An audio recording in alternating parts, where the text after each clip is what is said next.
Reunião entre os ministros do STF e os banqueiros, inclusive o André Esteves, que parece deixou os ministros apavorados com a lei Magnitsky. Tem mais informação nova, tá? Isso não é novo, isso aconteceu há 2 dias atrás. Eu fiz um vídeo sobre isso há 2 dias atrás. Aqui, esse vídeo aqui, ó. Gilmar Moraes e André Esteves se encontraram em Brasília, estão discutindo como resolver o problema, né? Então, agora o que a gente tem agora é mais informações, saíram mais informações dessa reunião, mas são informações relevantes. Essa notícia foi sugerida por Descobri que o Peter é o Papai Noel, Leandro Original MT e várias outras pessoas. Obrigado aí ao pessoal que sugeriu notícias lá no nosso site, no visãolibertaria.com.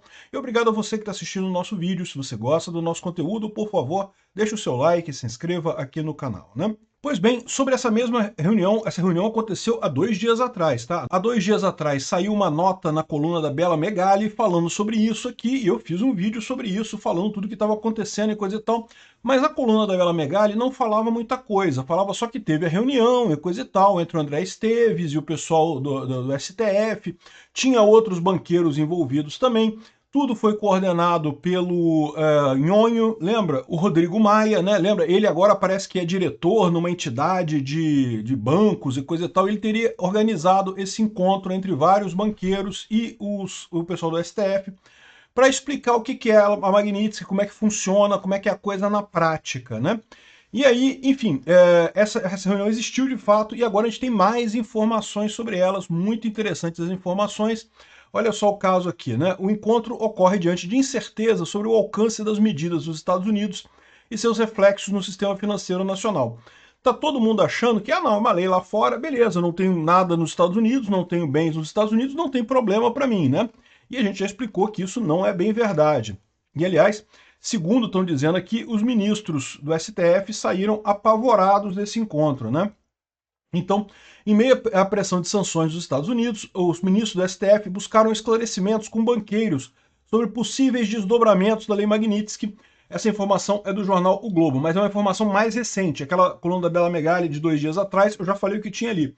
O encontro reuniu Alexandre de Moraes, Gilmar Mendes e Cristiano Zanin e ocorreu diante das incertezas sobre o alcance dessas medidas e seus reflexos no sistema financeiro nacional e internacional também, tá? Porque, de novo, esse pessoal pode ser sancionado lá na Europa. Os bancos europeus não vão querer fazer negócio com quem é sancionado pela Lei Magnitsky. Então não é só nos Estados Unidos, no final das contas, não, né? Então aqui, ó, entre os participantes estavam André Esteves, do BTG, José Vita, do Itaú, Alessandro Tomal, do Santander, além do presidente da Federação Brasileira de Bancos, e Rodrigo Maia, que foi quem organizou a coisa toda, que é o ex-presidente da Câmara e atualmente dirige a Confederação Nacional de Instituições Financeiras, né? Então, ou seja, é o que eu falei naquele dia mesmo, né? Teve uma reunião desse pessoal todo, eles vendo o tamanho da merda, né? Também estava o Messias e parece que o Gonê também estava nessa história, a gente viu no outro vídeo lá isso daqui, né? Conforme relatos, as reuniões foram longas em razão da complexidade do cenário.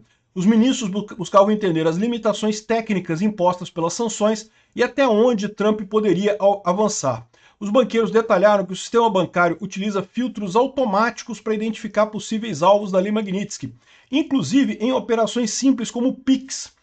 Olha só, porque é o que eu falo para vocês, esse pessoal está falando, a gente vai falar depois desse caso aqui, ó, da Fernanda Melchiona, que protocolou um projeto para proibir instituições financeiras de aplicarem leis estrangeiras como a Magnitsky. Meu amigo, não é assim que funciona, não. Quando o Banco Brasileiro vai fazer negócio nos Estados Unidos, ele tem que assinar um contrato com as instituições americanas. E esse contrato inclui aplicar essa lei. Se o Banco Brasileiro não puder aplicar essa lei por uma lei brasileira, simplesmente você está cortando o Brasil do sistema financeiro mundial. É muito pior nesse caso, né? Mas enfim, o que ele está falando aqui é que é tudo automático. Não tem esse negócio de, deixa eu ver se eu vou aplicar ou não vou aplicar. Não, eu vou manter a conta aqui. Não, eu vou permitir isso aqui. Na verdade, a coisa toda está embutida nos sistemas dos bancos, porque, né, é fruto desses acordos. E quem controla isso é o OFAC, é o Bessent lá nos Estados Unidos. O Bessent, por enquanto, botou o nome do Alexandre de Moraes na lista, mas as sanções em si ainda estão sendo colocadas na coisa, né? Então, assim, você não sabe ainda qual filtro que tem contra o Alexandre de Moraes. Então, aqui, ó, de acordo com os executivos, as sanções atuais atingem transações em dólar, mas ainda não impedem o acesso ao sistema financeiro nem ao SWIFT, responsável por transferências internacionais. Mas veja, no momento que o Bessent colocar essas restrições lá nos Estados Unidos, os bancos brasileiros automaticamente entram nisso daí, porque eles não podem abrir mão, isso já é tudo automático, já é dentro do sistema isso daí, né? E, conforme a publicação, um dos representantes declarou que a situação é corrigível nesse momento, mas alertou para o risco da advogada Viviane Barsi, a mulher de Moraes, também ser alvo da lei futuramente. Então, ou seja, é aquilo que a gente vem falando, é muito provável que o Trump inclua ela na condição de aliado ao Alexandre de Moraes, né? Sobre outros ministros, os banqueiros consideraram improvável que sejam alcançados pelas sanções no curto prazo, segundo informações obtidas dos Estados Unidos. No entanto, admitiram que não há como prever os próximos passos do Trump. Só depende do Trump em última análise. Tá? Tem um processo interno, eles fazem um processo de levantamento, tem que ser aprovado em 4 ministérios do Trump. Esse processo aconteceu com Alexandre de Moraes, pode acontecer com os outros ministros. Está sendo feito para os outros ministros. A decisão final é do Trump se coloca ou não, né? Então, o Trump pode resolver colocar do jeito que a situação tá, né? Então, a visão é essa. O pessoal saiu apavorado com essa reunião, justamente porque realmente seria uma coisa crítica para eles, né? E mais do que isso, Estados Unidos cercam familiares para asfixiar ministros do STF com lei Magnitsky. O Trump, além de estar fazendo o levantamento para aplicar Magnitsky em outros ministros do STF, a gente sabe que tem 7 nomes sendo estudados pelos diversos ministérios lá do Trump para aplicação da Magnitsky, não sabemos quais são esses nomes. Além disso, aqui, ó, o governo dos Estados Unidos já tem em mãos uma lista com informações aprofundadas sobre todos os escritórios de advocacia que pertencem a familiares de ministros do STF ou dos quais esses parentes são sócios. Explicando isso, eu já falei aqui algumas vezes, mas é bom esclarecer para o pessoal como é que funcionam esses tribunais superiores lá em Brasília. Todos eles, não é só o STF não, tá? O TST, o TSE, todos os tribunais superiores lá de Brasília, cada ministro desses tem um tribunal ligado a ele. Pode ser o da esposa, pode ser do filho, pode ser do primo, pode ser de algum amigo que não tem nada a ver, não tem parentesco direto com ele. Mas lá em Brasília, todo mundo sabe. Ah, é o ministro fulano de tal? Ah, vai no escritório, sei lá o que, limitada. Você vai naquele escritório, é o escritório ligado ao ministro.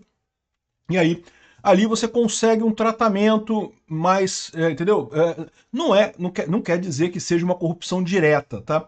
Que você vai pagar o escritório e o ministro vai decidir a seu favor. Não é assim que funciona a coisa.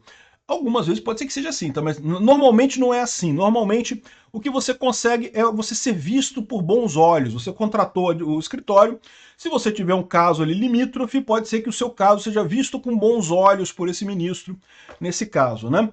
Enfim, e lógico, é nesses escritórios que está o grosso do faturamento dos ministros, né? O salário de ministro é 40 mil reais, 50 mil reais, sei lá, por mês, o que é um bom salário. Aqui no Brasil, é um excelente salário, 50 mil reais por mês é um ótimo salário aqui no Brasil.